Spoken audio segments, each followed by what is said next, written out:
وضو کا پانی لے کر آئے تھے، وضو کا پانی لائے تھے، اور آپ صلی اللہ علیہ وسلم نے کہا مانگو، کیا مانگتے ہو؟ تو کہا کچھ انعام دنیا کا نہیں مانگا، کہا یا رسول اللہ مجھے آپ کا ساتھ چاہیے جنت میں، اسألک مرافقتک فی الجنہ۔ یہ ربیعہ ابن کعب الاسلمی رضی اللہ تعالی عنہ ہے،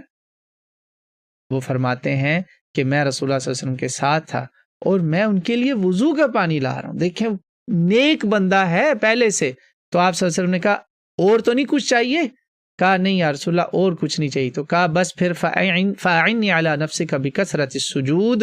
تم بس پھر یہ کام پکڑ لو کہ کثرت السجود شروع کر دو، عبادتیں اور درود شریف اور یہ سب چیزیں کثرت کے ساتھ شروع کر دو، تمہیں میرا ساتھ نصیب ہو جائے گا۔ اللہ اکبر، یہ جی خوشخبری ہمیں رسول اللہ صلی اللہ علیہ وسلم نے بتا دی ہے کہ آپ کو اگر رسول